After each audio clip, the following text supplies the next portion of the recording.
Hi everyone, মোৰ আন এটি ভিডিঅ'লৈ সকলোকে স্বাগতম জনাইছোঁ। আজি মই বনাবলৈ লৈছোঁ ব্ৰইলাৰ মুৰ্গীৰ মাংস কলডিলৰ লগত।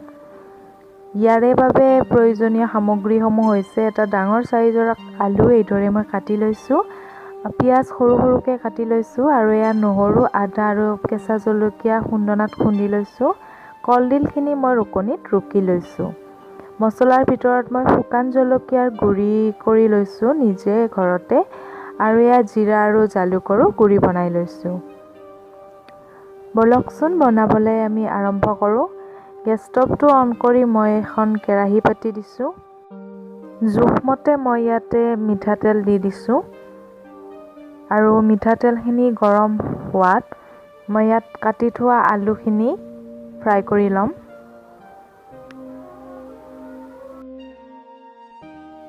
ৰঙচুৱা পৰালৈকে আলুখিনি ফ্ৰাই কৰি ল'লোঁ।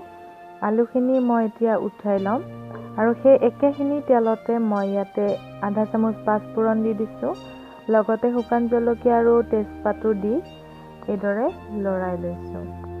ইয়াতে মই কাটি ৰখা পিঁয়াজখিনি দি দিছোঁ।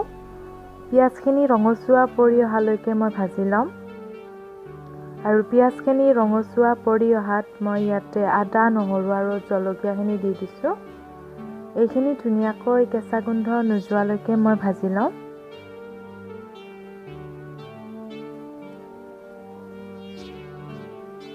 মাংসখিনি মই আগতীয়াকৈ মেৰিনেট কৰি ৰাখিছিলোঁ। ইয়াতে প্ৰয়োজন অনুসৰি হালধি, জলকীয়া গুড়ি এচামুচ, ধনিয়া গুড়ি এচামুচ, মিঠাতেল আৰু নেমু অকণমান চেপি এইখিনি মেৰিনেট কৰি ৰাখিছিলোঁ।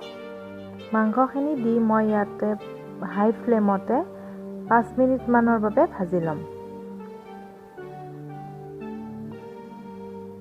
এয়া 5 মিনিটমান ভাজি ৰখাৰ পিছত মই ইয়াতে ঢাকোন লগাই হাই ফ্লেমতে ৰাখি দিছোঁ। প্ৰায় 5 মিনিটমানৰ পিছত মই ঢাকনিখন উঠাই পুনৰ লৰাই দিম।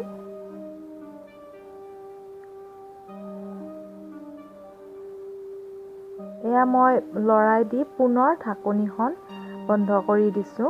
মিডিয়াম ফ্লেমত ৰাখি দিছিলোঁ এইখিনি, আৰু তাৰপিছত কেইমিনিটমান পিছত এইখিনি উঠাই লৈ মই পুনৰ লৰাই দিছোঁ। ইয়াৰে পিছতে মই সোৱাদ অনুসৰি নিমখ দি দিছোঁ। নিমখ দি পুনৰ লৰাই দিছোঁ। তাৰপিছত ঢাকনিখন মাৰি মই আকৌ 5ৰ পিছত 10 মিনিটমান সময় ৰাখি দিছোঁ। এয়া ঢাকনিখন উঠাই মই আগতীয়াকৈ ফ্ৰাই কৰি থোৱা আলুখিনি দি দিছোঁ আৰু লগতে ৰুকি ৰখা কলডিলখিনিও মই ইয়াতে দি দিছোঁ।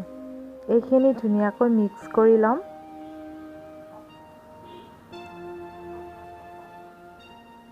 ধুনীয়াকৈ মিক্স কৰি মই এইখিনি পুনৰ ঢাকোন লগাই ৰাখি দিম।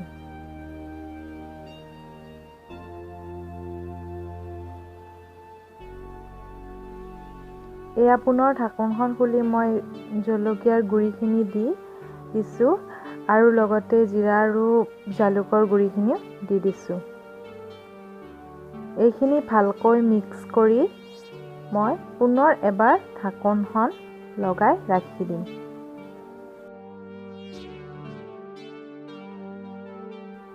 ঢাকোনখন উঠাই লৈছোঁ। এয়া প্ৰায় মাংস আৰু আলুখিনি সিজি গৈছে। মাংসৰ তেল এৰি দিছে আৰু তাৰপিছতে মই ইয়াতে গৰম পানী জোখমতে দি দিছোঁ।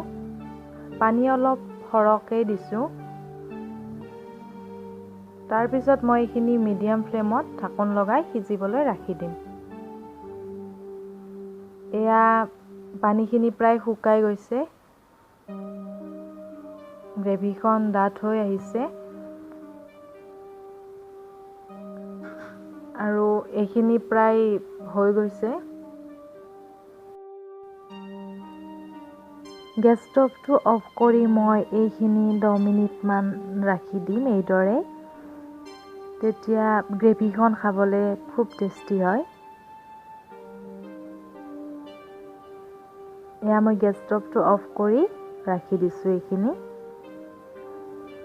প্ৰায় 10 মিনিটমান পিছত মই বাটি এটাত উলিয়াই লৈছোঁ খুব ধুনীয়া কালাৰৰ লগতে খাবলৈও খুব টেষ্টি হৈছিল এইদৰে যদি আপোনালোকে কেতিয়াও খাই চোৱা নাই তেতিয়াহ'লে এবাৰ খাই চাব বুলি আশা কৰিলোঁ আৰু যদিহে খাই চাইছে তেন্তে কমেণ্ট কৰি প্লিজ জনাব ভিডিঅ'টো যদি চাই ভাল পালে প্লিজ লাইক এটা কৰি দিব আৰু যদি মোৰ চেনেলটোত নতুন হয় তেন্তে প্লিজ চেনেলটো সাবস্ক্ৰাইব কৰি দিব ভিডিঅ'টো চোৱাৰ বাবে বহুত বহুত ধন্যবাদ আকৌ লগ পাম নতুন এটি ভিডিঅ'ৰ সৈতে